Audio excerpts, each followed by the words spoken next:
Hi, I'm Sunny, and this is my podcast, Creator, Created, Creating. Short and sweet mindset shifts for intentional life creation.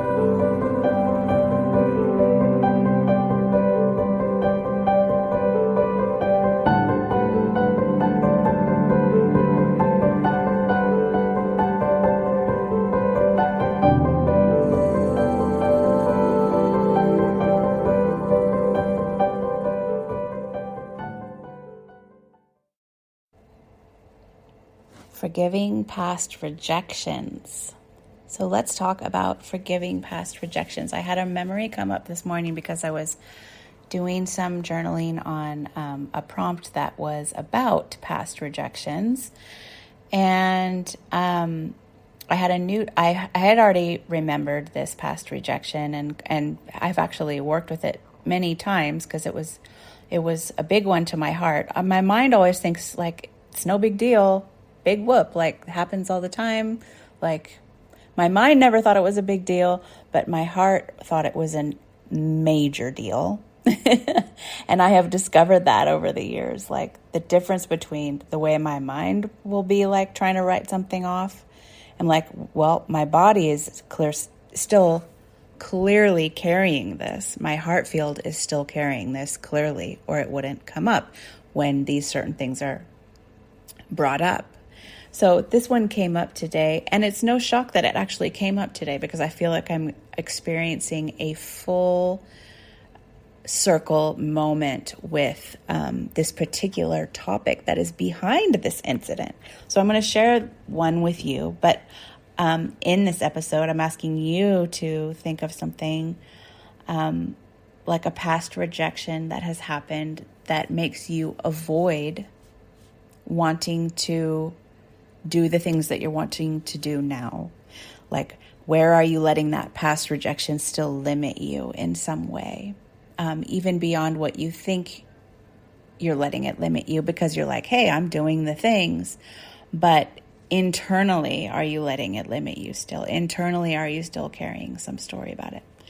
So the incident that I'm going to bring up is when I first kind of started my spiritual healing journey, and that was at about age 30 when I had first really healed my eating disorder and everything, and I was doing some therapy, and then I went on, and then I just got like big into my spiritual journey, and I was just set free, and I had all of this fresh creative energy come up in me, but it was like more childlike because I was healing that inner child, and it was much more like playful and fun, kind of like what I'm feeling now in my life. It felt much more playful and fun and light after all of the deep, dark depression, and like, I don't know if I would call it depression. Well, other people would call it depression. Now, in retrospect, maybe I would call it depression. But I just like to call it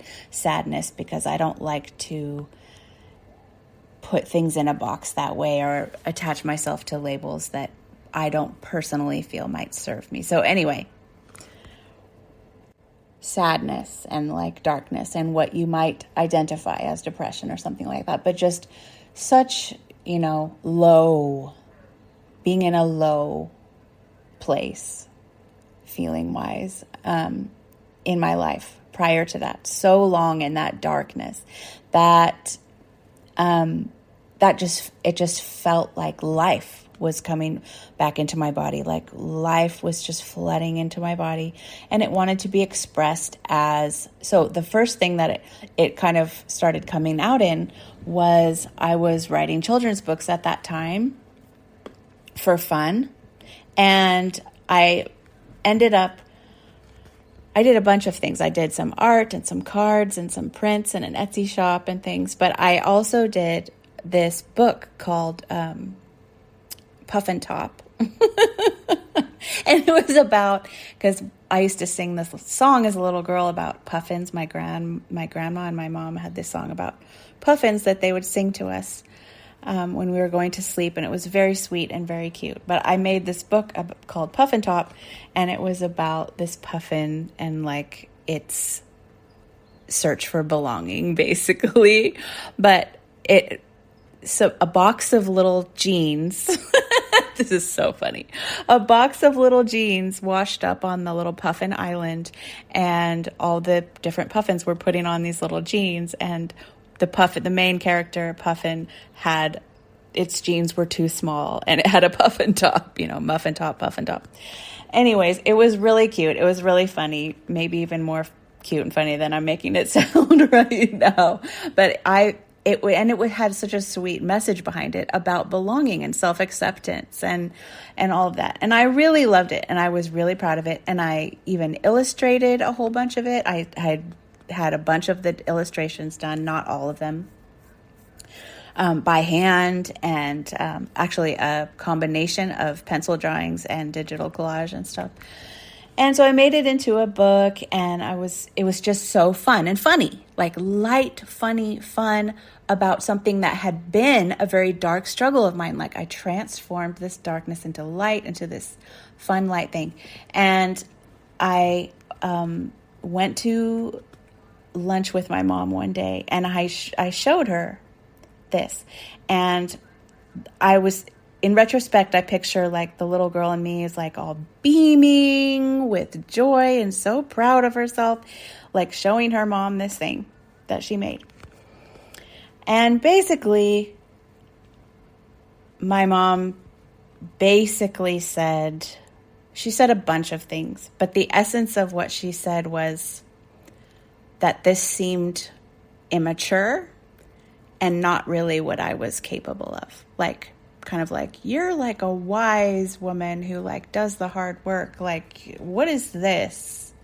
Like this, she didn't say it in those exact words, but she basically said it in those words. Like, I wasn't misinterpreting it either, because she ended up later calling to apologize because she saw my face. She saw all the life drain out of my body, and she saw my face go white.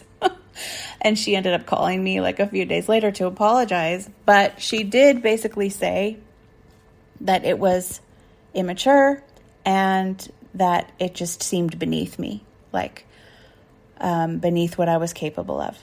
So, and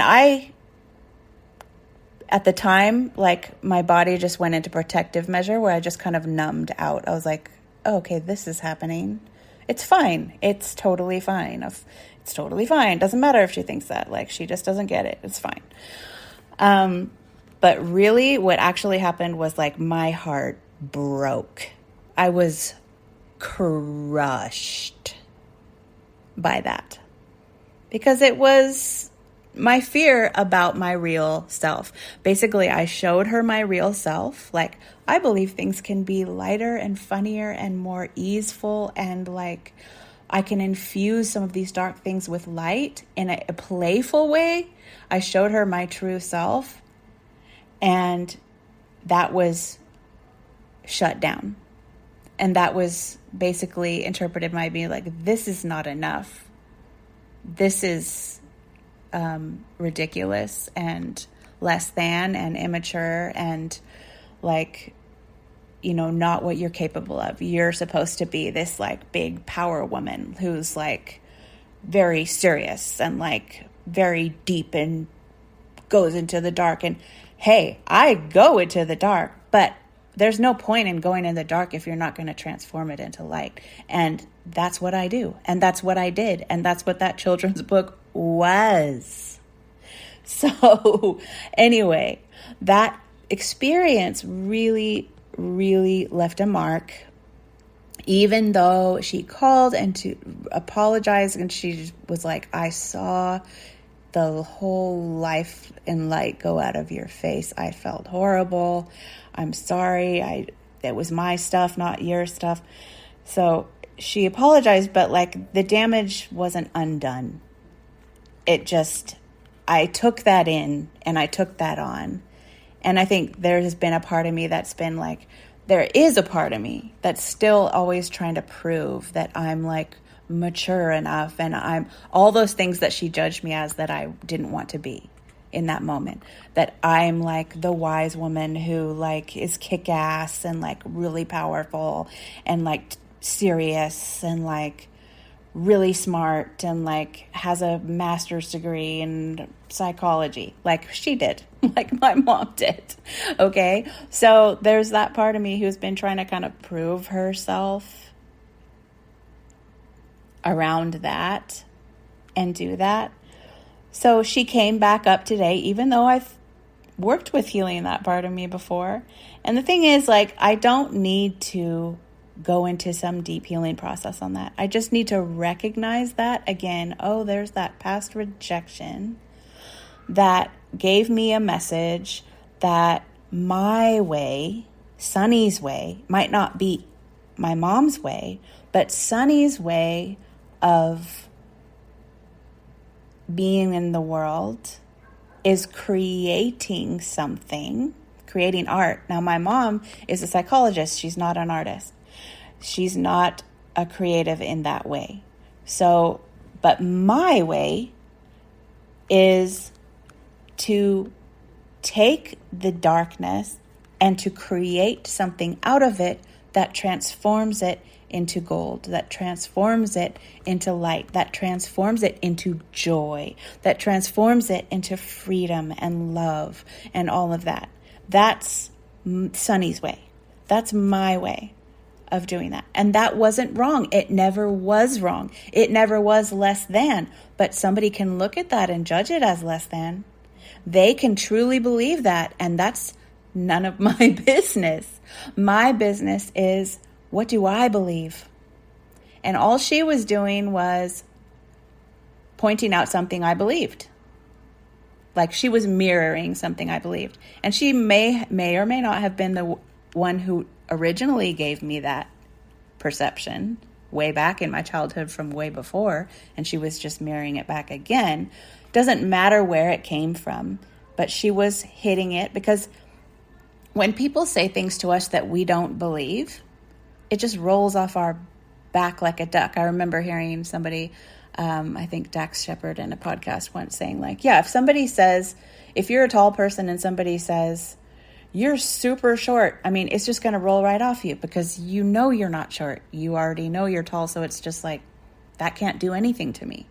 But when somebody says something that we believe to be true or that we're taking on to be true in that moment, when we know that's not the reality for us, when we know that's not the truth for us, then that's because that lives in us. So it's like she was just lighting this thing up in me, or she was saying this thing that some part of me got into agreement with, and then I betrayed myself because my truth is that it's really important to bring lightness and fun and humor to dark things. It's really important to go back to a childlike view when you're not living in all these boxes and these heavy definitions and these like rules and these like things about hard work and hard inner work and hard way and all of this stuff projected.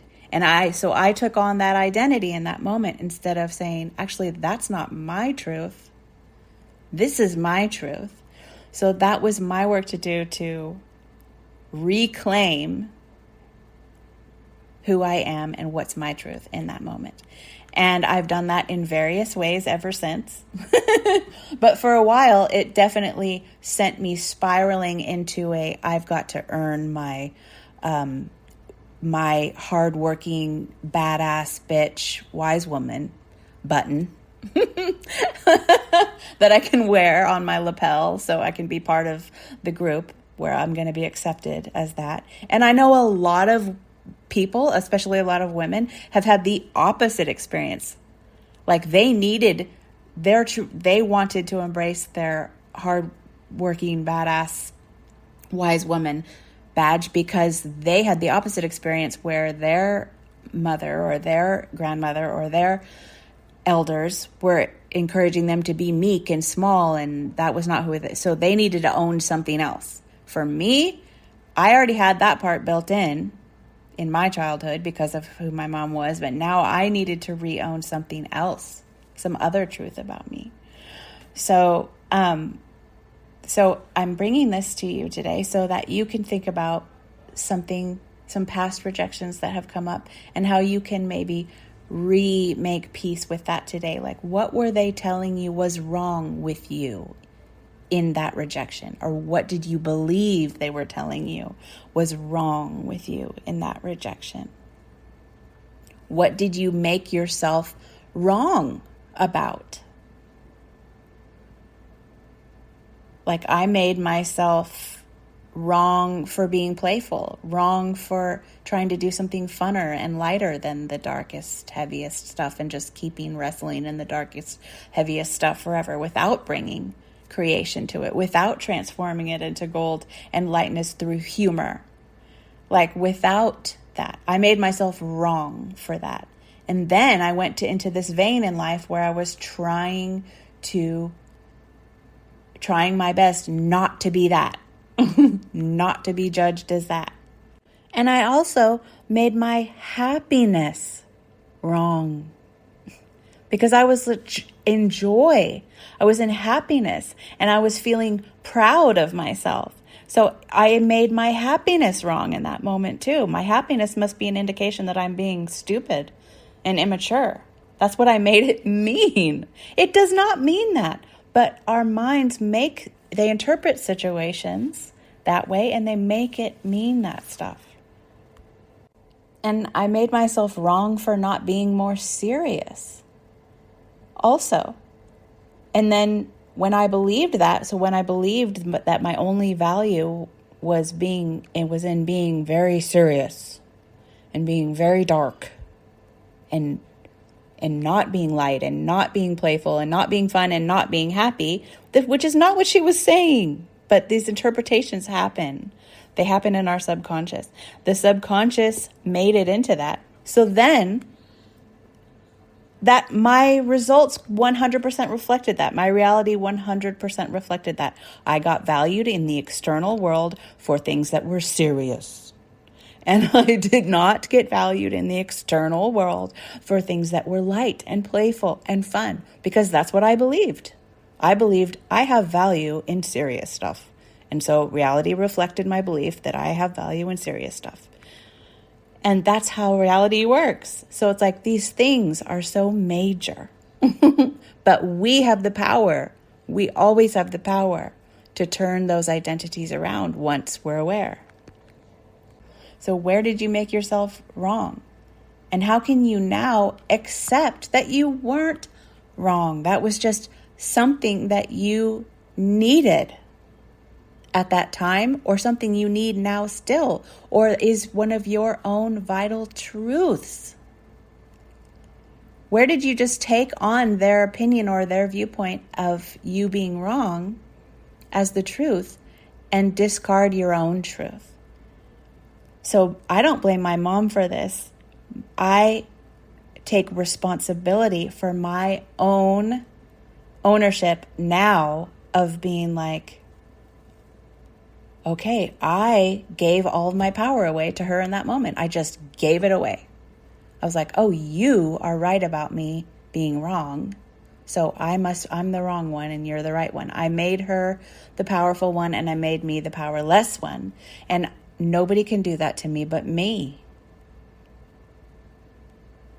Nobody can do that to me but me. So I take full responsibility now and then, and for every single stage of that I went through, including crying when I came home and everything else, everything that I needed to do, to getting angry, to being like resentful about it, to not even thinking about it and putting it completely out of my mind, to trying to heal it, but not really being able to heal it, to trying to forgive it, but not really being able to forgive it, to like trying to tell myself it's no big deal. Like, are you kidding me with this crap? Like, people suffer real abuses and you're complaining about this little tiny thing that your mom said. Get a backbone, woman. Like, I've been through every stage of this, every stage of self-judgment, every stage of judgment of other. And now I'm just seeing it as like, okay, life showed me something in myself that I could make peace with. in that moment. And it's taken me a long time because that was like, it was over 10 years ago. It was definitely maybe 15. No, it was like 15 years ago. It was a long time ago. And it's taken me a long time. But at each stage, I have turned that situation into gold. Even at that time, I turned it into gold.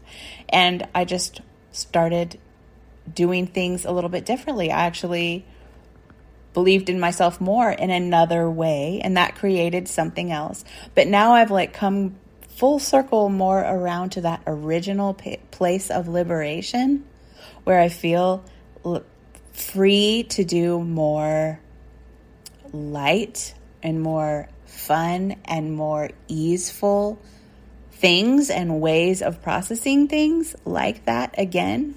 Not the same exactly, but maybe the same again. Who knows? But I'm come back around to that place. And so, of course, it came back up again. Of course, it came back up again. And it's okay. So now I can just look at it and decide, what am I going to do with this information? Is there anything here that I need to own? Like, yeah, like being seen as immature or not as like the deep, wise woman because I'm like bringing light and laughter to think some heavy topics and like doing things in a more easeful way instead of like doing like a really immersive, in-depth, hard inner work kind of way. Like, is that okay? Can some people view that as immature or wrong or not wise or less than I'm capable of? Yes. So that's my answer today. Yes, I can deal with that. Yes. Of course some people are going to think that. Of course they are. And am I still okay? Yes. And am I still going to be on my side? Am I willing to still be on my side and stay with myself no matter what judgments about it are there? Yes. Yes, I am. And my willingness to do that has only multiplied and multiplied and multiplied because every time that I do that, I create the next wonderful landscape of my life that's me. That's Sunny's life in Sunny's way. And I am like blown away by the miracle that has been created. And then I remember that was only created because I stayed with myself even when other people thought I was nuts or thought I was not enough or thought I was crazy or thought I was being a dreamer or thought whatever. I could only do that by staying with myself in those moments. And so that has compounded and compounded and compounded as I've created those moments, starting with the smallest little things. And that trust just grows and grows, that trust in myself. And so, yeah, those voices are going to come up from the past and say, yeah, but remember when this person rejected you for doing this before? And I can be like, oh, yeah, I do remember that. So anything that I'm trying to avoid, like the plague, is going to haunt me. So I'm not going to avoid that judgment. I'm going to embrace it. I'm going to allow it. And I'm going to decide what my truth is. And I'm going to operate from that. So I just wanted to share that today in case it's helpful to you as you are deciding what you want to do and how you want to show up and how you want to create in your life. All right. I'll see you next time. Bye. Thanks for joining me today. And if you'd like to find out more about me and my work, you can find me at sunnychapman.com.